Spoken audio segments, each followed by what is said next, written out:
Est-ce que voyager ne serait pas, au fond, un acte égoïste, une quête personnelle, pour soi et rien qu'à soi? On traverse ces frontières pour s'imprégner d'autres énergies, pour fuir le quotidien, pour, peut-être, se retrouver. Mais que laissons-nous derrière nous? Qu'apportons-nous réellement à celles et ceux qui nous accueillent? Qu'apporte-t-on aux locaux et à la vie sur place? C'est ce qu'on s'est très vite demandé dans nos expéditions. Est-ce qu'on prend sans jamais rendre autant que ce que le voyage nous apporte? On s'est souvent questionné. Notre réponse a été de filmer, de documenter pour partager les initiatives de chacun et chacune, et alerter si nécessaire. Cette réponse reste néanmoins peu palpable. D'autres comme Marie et Théo ont fait de cette question le point de départ de leur voyage. Partir pour offrir aux autres, partager et soutenir. Marie et Théo sont tous deux médecins, et pour leur voyage de noces, ils ont décidé de partir pour un long voyage à travers l'Afrique. Leur objectif, soutenir les associations locales en offrant des consultations gratuites dans des zones isolées. Nous les avons rencontrés au Maroc, au tout début de leur aventure. Je suis Théo, je suis médecin généraliste. Et puis Marie. Dermatologue. Avant les études de médecine, moi, j'ai voyagé en Inde. Je voulais travailler dans l'humanitaire et donc j'ai choisi la médecine pour être un peu en phase. Et puis donc en 2020, j'ai terminé mes études à Rouen et là, il fallait commencer l'internat de médecine générale. Donc je suis parti en Guyane, me former à faire de la médecine un peu de brousse pendant 3 ans. Et c'est là-bas que j'ai rencontré Marie et puis j'ai réussi à l'attirer dans dans le projet. C'est au moment du départ en Guyane que l'association a été créée. Le but étant de faire à la fois de la médecine humanitaire et puis de voyager au long cours dans un véhicule aménagé. Donc à la fin, c'était un mix des deux projets. Et l'association La Caravane Médicale a pour objectif de favoriser l'accès aux soins des populations isolées en Afrique et au Moyen-Orient. Donc pour ça, on a aménagé un camion en cabinet médical et on rejoint des associations locales de pays en pays pour proposer nos soins, donc, justement pour faire les demandes au préalable avant qu'on arrive. Et puis organiser les consultations, prévenir les villageois et traduire les consultations évidemment. Donc en fait on s'appuie sur eux, donc on recherche tout le temps des associations locales qui permettent de mieux appréhender la culture, l'épidémiologie, la langue, les religions, voilà, l'ensemble. Pour faire l'itinéraire, on a suivi plusieurs informations. France Diplomatie pour voir un peu les zones sans conflit qui sont relativement sécu. Sur ça, on a regardé un peu qu'est-ce que c'était au niveau de la démographie médicale des populations, quels étaient les besoins notamment pour chaque pays, qu'est-ce que c'est les maladies principales, de quoi meurent les gens, à quel âge, pour voir un peu, ça permet de rendre compte un peu du système de soins. Et du coup, naturellement, en fait, ça suit toute la côte africaine, en fait, jusqu'à l'Afrique du Sud et même côté Est, on suit naturellement la côte. L'Afrique, c'est un continent qui nous a attiré beaucoup. Après le Moyen-Orient, ça reste pour le moment en suspens. La destination finale, quand même, c'est l'Inde, parce qu'on a tous les deux été de notre côté et que c'est un pays qui nous a beaucoup touchés tous les deux. On espère y arriver avec le camion. Et vous donnez combien de temps pour faire ça? 3 ans. Si on y arrive, il y a tellement des aléas qu'on ne maîtrise pas que... On s'est dit 1 an pour descendre la côte ouest, 1 an pour remonter la côte est, 1 an au Moyen-Orient / Inde. Ça dépendra des conflits géopolitiques, de notre énergie aussi, et puis de la manière dont on arrive à exercer. Parce qu'à chaque fois, il y a quand même une démarche de demande d'autorisation au préalable auprès de toutes les autorités sanitaires, pays par pays. Tous les deux, on est très frustrés de nos années d'études où on était plus souvent sur notre bureau et coincés entre 4 murs. Et on aime autant tous les deux voyager et voir, découvrir. Et donc de passer de cette phase où on a tant de jours, top chrono, il faut se dépêcher si on veut voir plein de choses, à juste avoir un point de départ et puis pas trop savoir quand c'est la fin. Ça, c'était quand même plaisant dans l'idée. Et moi, j'ajouterais aussi que je trouve ça très intéressant le côté panel de culture qui, en fait, pays après pays, frontière après frontière, il y a une transformation mais progressive de la culture. Typiquement, la frontière entre l'Afrique subsaharienne et puis le Maghreb, c'est progressif. C'est intéressant de voir ça.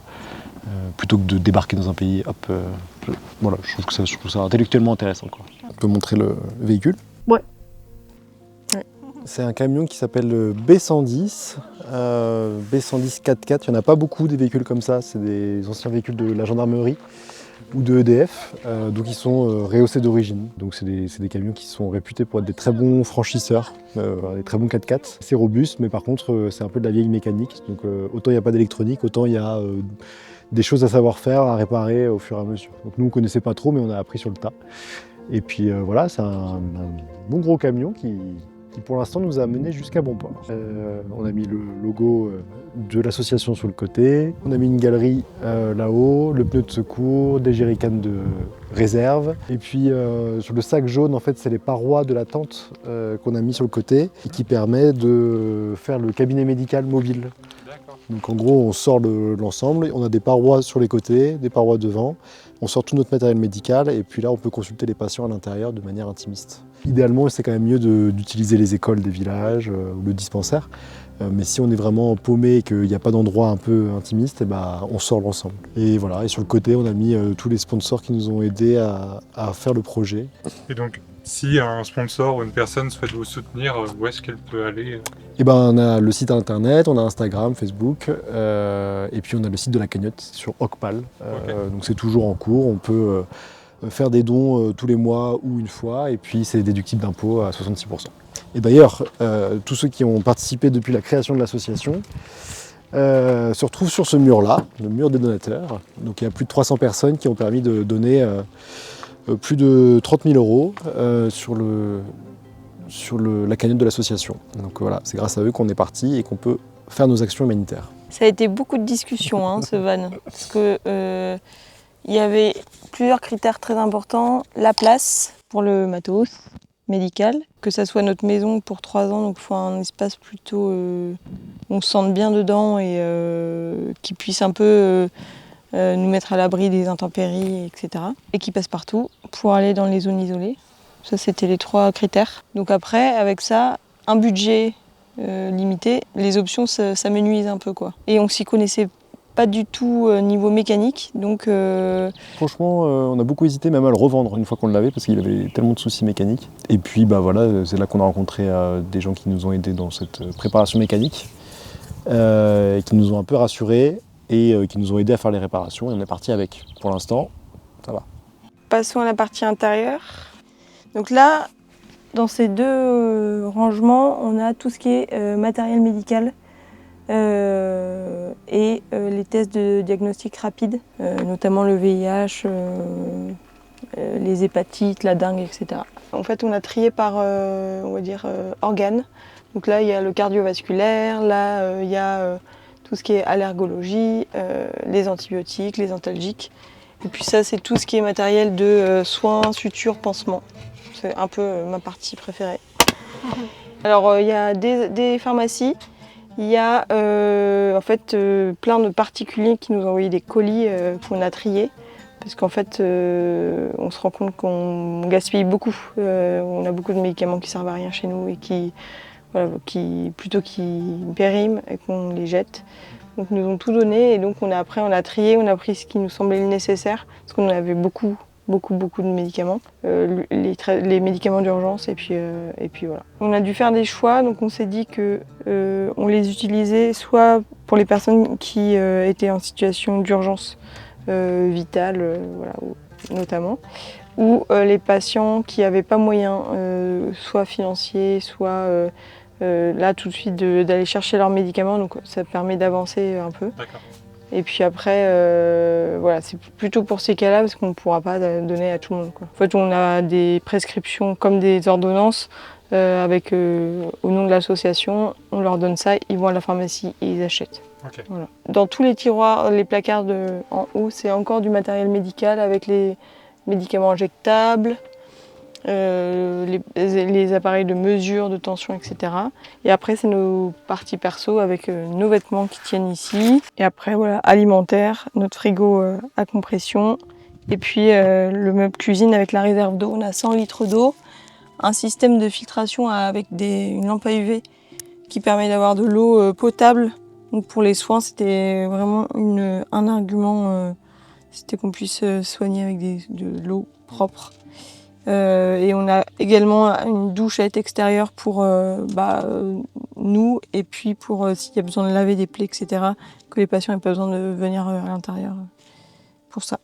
Et ça, c'est la partie mécanique que j'espère on n'ouvrira pas tout de suite, qui est voilà, avec quelques outils, des choses comme ça. Et puis voilà, on a un système de rideaux qui permettent une isolation thermique et donc qui donnent accès à la cabine devant directement. C'est toujours rassurant de pouvoir se dire que si on est en danger, en difficulté, on puisse directement prendre la route, ou à contrario, on a déjà pris la route, il nous manque un truc, c'est quand même pratique. Cette banquette ici, elle se rabat avec la table au milieu là, donc ça fait 1 litre de place. Et à l'étage, on a une tente de toit pour 2 personnes. Donc l'idée, c'est vraiment de pouvoir être 4 sur les missions. Voilà. On a tout le matos du médecin généraliste de base. Donc on a tensiomètre, stéthoscope, saturomètre, voilà, de quoi prendre des mesures de niveau de sucre dans le sang. Qu'est-ce qu'on a ? On a un échographe ultramobile, donc tout petit, qui permet de regarder les résultats sur le téléphone. On a un dermatoscope pour Marie surtout. On a en cas d'urgence un respirateur, une machine qui prend les constantes en continu, un défibrillateur. Voilà. Après on a de quoi regarder, checker les oreilles, on a de quoi aspirer l'excès de mucosité qu'on peut avoir, notamment chez les nouveau-nés qui viennent de naître. On a un nouveau système de respirateur un peu nouveau, fait pour les pays en voie de développement, qui s'appelle le BAC-CPAP, réalisé par l'entreprise Air Liquide, avec laquelle on est partenaire, donc, qui est un système un peu novateur qui permet d'avoir des réserves d'oxygène de côté dans une bulle en plastique, qui permet d'augmenter le débit apporté aux patients. On est en parallèle en train d'essayer d'étudier pour savoir à quel point c'est efficace dans les cas de prise en charge de détresse respiratoire. Comment on s'organise quand on a tout ce matériel professionnel et son matériel personnel qui prend aussi quand même de la place dans un espace aussi réduit? Enfin, qu'est-ce qui prend le plus de place et comment on s'organise? Le pro a vaincu, clairement. On rangeait le pro, puis on voyait ce qui nous reste comme espace pour nous. Au final, en fait, on se rend compte qu'on n'a pas besoin de grand-chose au quotidien, quand même. Mais clairement, le pro, il a 2/3 de place, quoi. Facile. Nous avons décidé de suivre Marie et Théo lors de leur dernière mission au Maroc, direction le sud du pays, dans la province de Tiznit. Au cœur de ce village reculé se trouve un dispensaire flambant neuf. Ici, comme dans tant de régions en France, le désert médical est une problématique de grand enjeu local. J'ai donné rendez-vous ce matin avec la caravane médicale au dispensaire du village où ils font leur action. Et en fait, le message est déjà passé et on est avant l'heure prévue d'ouverture des consultations et il y a déjà beaucoup de monde. Mais est-ce que ça laisse des tâches si on peut-être Un seul médecin pour les habitants du village, et pour voir un spécialiste, il faut parfois parcourir plusieurs heures de route. Alors, le temps d'un week-end, une initiative solidaire voit le jour. D'accord, mais c'était quoi les symptômes qu'elle avait avant l'opération ?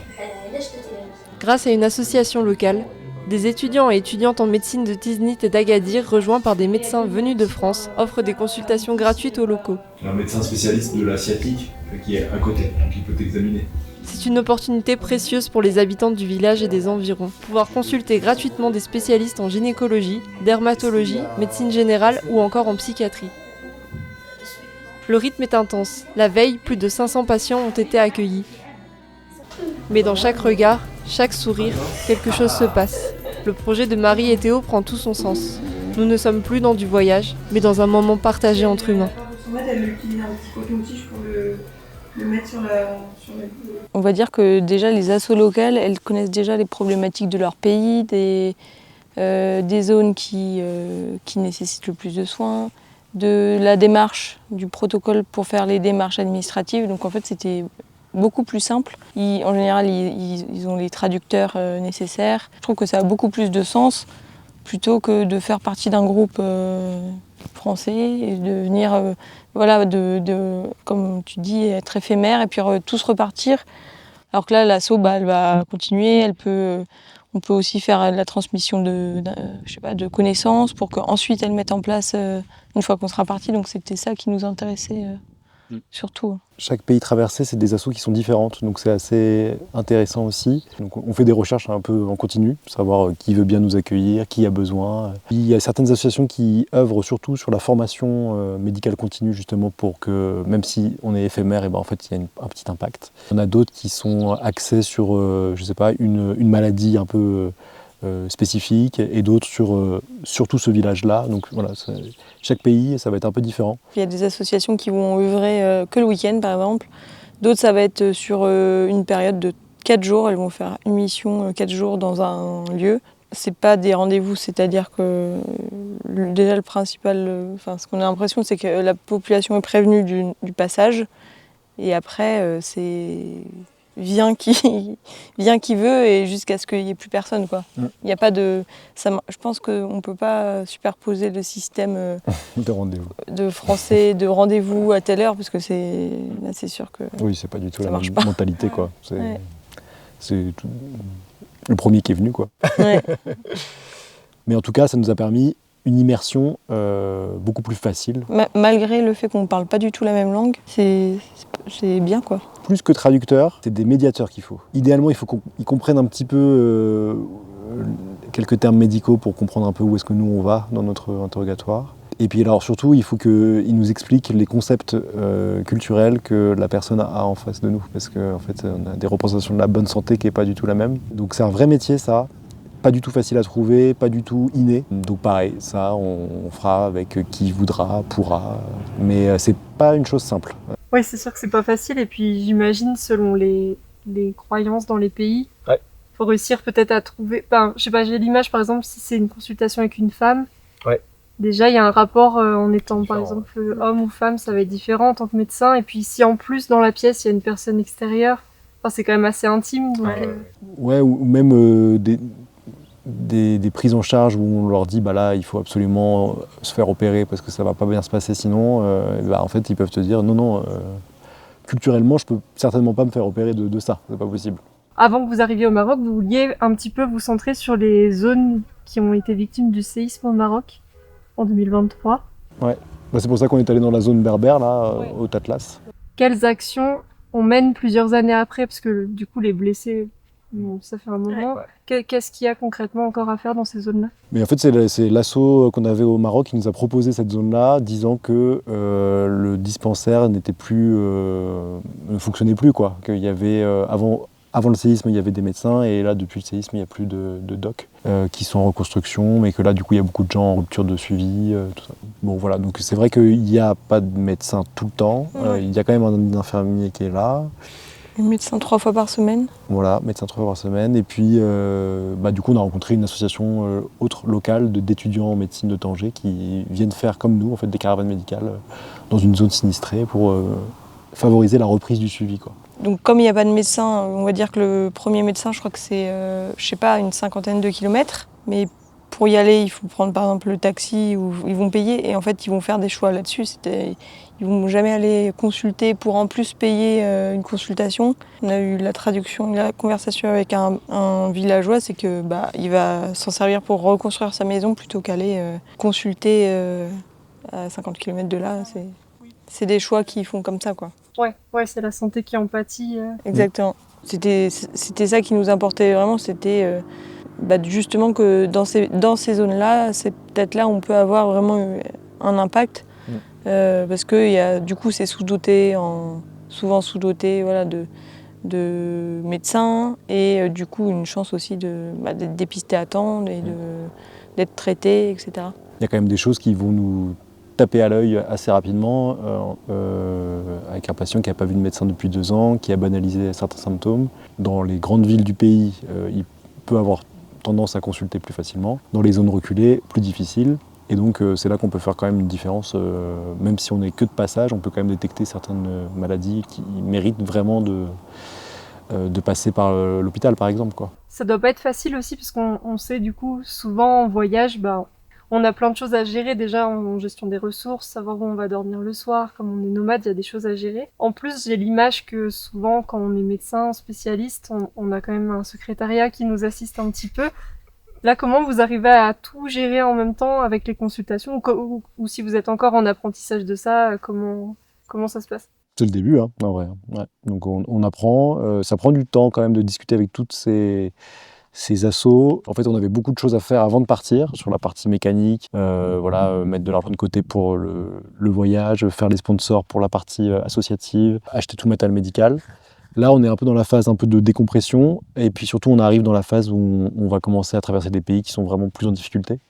Le Maroc est quand même un pays qui s'est nettement développé, notamment sur le système de santé. Donc c'est pas là où on est le plus utile, mais plus on va descendre et plus on va l'être. Et à ce moment-là, on va voir à quel point ça nous prend du temps. Vous envisagez pas de pouvoir voyager sans apporter quelque chose aux locaux? Oula.